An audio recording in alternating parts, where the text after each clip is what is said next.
Hey guys, Panzerking here in the Lion's Den, bringing you episode 4.3, Japan, and what they're going to do in Operation Winter Solace this turn. So, you see the 6 fleets in front of you right now.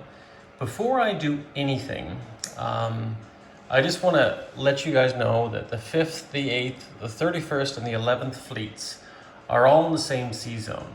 So for easy figuring, I'm just going to reconfigure the ships into different fleet numbers before I start this turn, just so you have a correlation between 3.3 and 4.3. And we're back. And now there's 2 more fleets, as well as most of the ships have been reoriented into other fleet commands. So currently right now there are 8 fleet markers that you see in front of you. Most of them are in the Sea of Japan there, and 2 more down in Formosa. So I just wanted to do this quickly just to show you my thought process. Like I say, no ships have left any sea zone. I just wanted to reorient them to make it a little bit faster for this turn that I'm going to perform. So I wanted to give you guys a heads up and just show what these arrangements are. And just to clarify, since some of you may be very interested, the 25th Fleet is in Formosa. These troops are actually on the island, but of course, Formosa is very small, so I just put them on here. But maybe I'll just chip them up later on. The 21st Fleet is also off the coast of Formosa. Now, we've reoriented everything. So basically, we have a very fast battle squadron with the capital ship Congo as the flagship for the 31st Battle Fleet. And then we have the 8th and 5th, both comprised of 2 very heavy carrier task force. And then we have the 11th, which is what I call the slow movers, the Nagato and the Yamashiro, which can only move 2 because they're traditional battleships, right? So that being said, that's what we have. And then, of course, down here we have the 2nd and the 4th fleets, which are just comprised of transports. So hopefully that makes it a little bit easier for you guys to understand what my next moves are. And we will go to them right after this.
Hold on to your butts.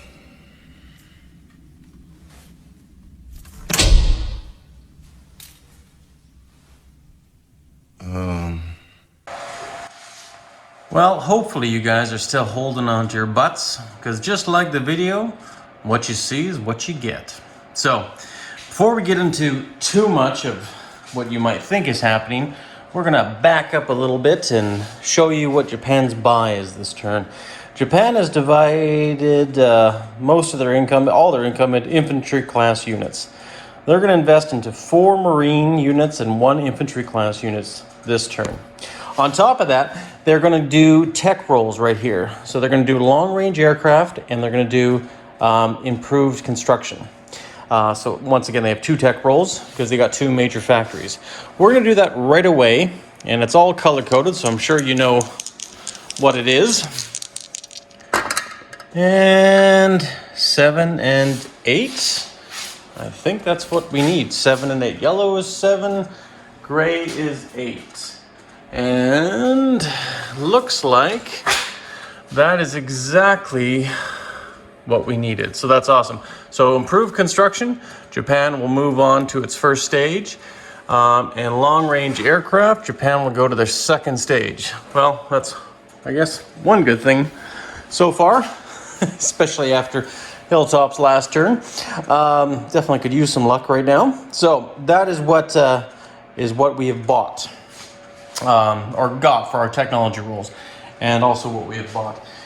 So, what you saw in the video, the little trailer video, is not far from the truth, because that's exactly what's probably going to happen here.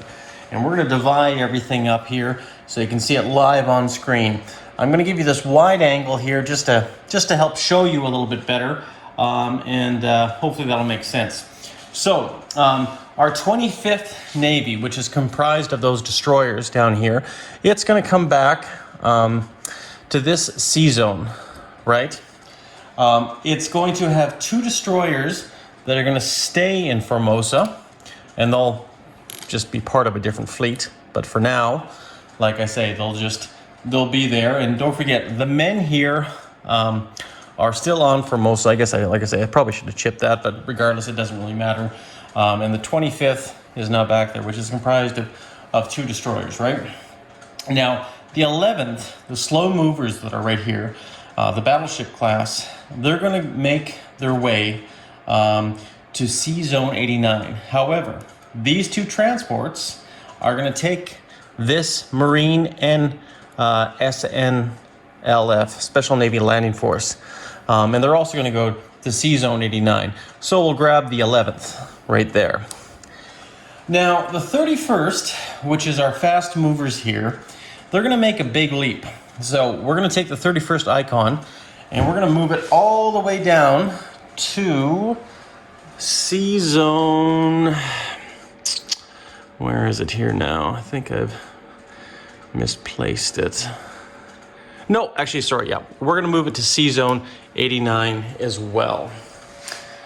And then, after that, we're going to have the 21st Fleet, which is right... yes, the submarine flotilla, which is actually, once again, back here underneath all of these other ones. I really do like these fleet markers because it does make life a little bit easier. So the submarines that are in Sea Zone 89, just off the coast of Formosa, are going to make a very long journey. They can move forward because they have the naval base. So they're going to go 1, 2, 3, 4, and go to Sea Zone 85. If you can see that right there. People are probably wondering, why are they going that far? Well, you might have to stick around till next turn and see exactly why. So now we have the 5th Fleet here, which is comprised of the carrier Kaga and Ryuju. Now they're going to go to Sea Zone 122, and that will be the 5th icon. And Sea Zone 122 is all the way down there off the coast of Singapore.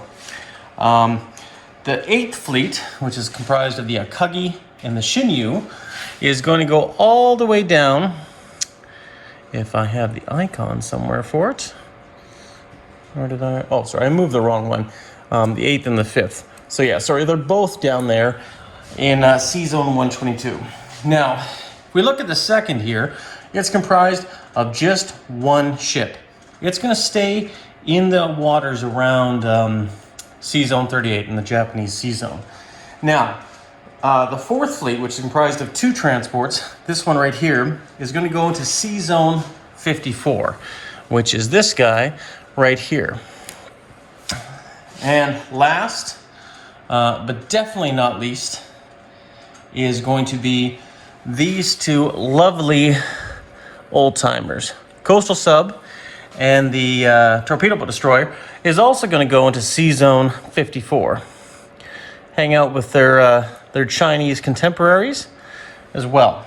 Now, those are all non-combat movements, naval movements that we've planned. Now we can do the land movements as well.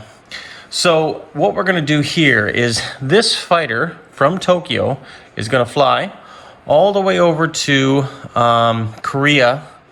Oh, sorry, Rihi. And then we're going to move these troops here.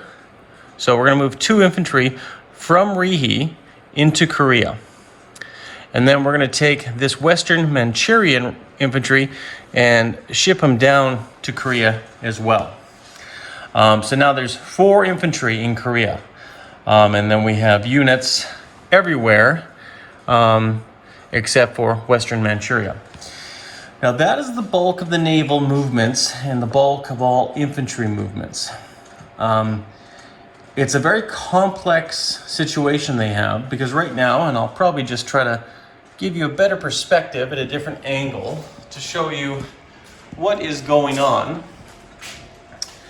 And we'll just perch ourselves probably right about here. Might be the best way. And that way we can see all our fleets.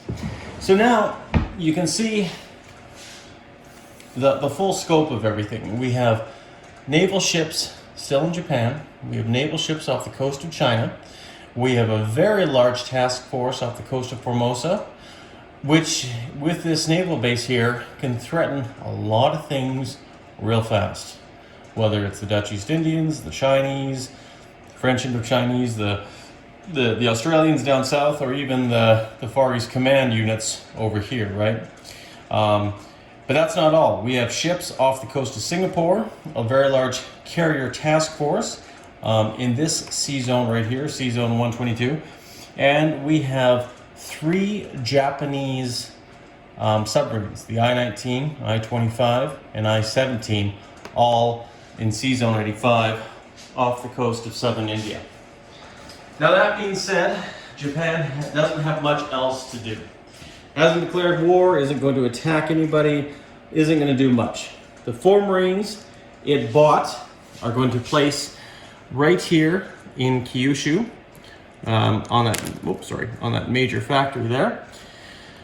And the final infantry is going to be placed in the Rihi area just over there. So that's basically everything. Actually, sorry, I made a mistake. Actually, sorry, this infantry is supposed to be in Rihi. So the Marine's supposed to be in Rihi, and this infantry is supposed to be in Kyushu, right there in the southern factory, right? So that's Japan's final movement. Now, Japan gets its $19 at the end of this round. Hasn't declared war on China. Gets its American bonus. So it'll have $19 to spend next turn as well. Japan can be posturing. Japan could be positioning. Japan could be faking various areas. And the reason why I deployed the fleet this way is to show you a very interesting aspect, in my opinion, is that right now they can attack virtually any place in the Asiatic zone. And I mean that. The far shots are probably going to be Australia, but not out of it. But the biggest thing is the KMT, the FEC, the Dutch East Indies, and still American prospects. So this is something I wouldn't mind if you guys bet in the comments where Japan is going next. I'm actually really curious what you think will be happening next. Keep in mind, We are in the turn of 1938, the beginning turn, and Japan has to start deciding something. If they influence the Chinese, what's going to happen with the Chinese? Meaning that if they attack any of the warlords or any of the KMT, the warlords unite.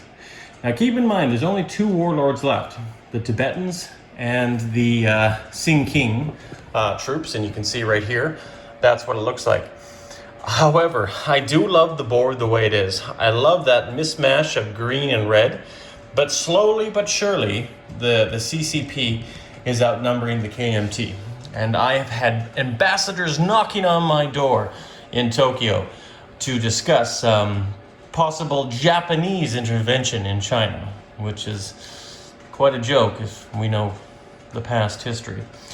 And Japan is very, very concerned about communist growth, but also concerned about the KMT growing a little bit too quickly, too fast, because they have a lot of support from the Western powers.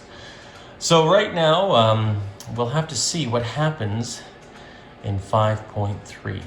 But until that happens, until Japan's next turn comes about, I'll leave it for you guys to guess and wonder. And I'm going to pass it on to a very good friend of mine, Jinx, and his channel. And you're going to see episode 4.4, the common turn, and what they have planned for the beginning of 1938. Panzer King in the Lion's Den. Take care, everybody.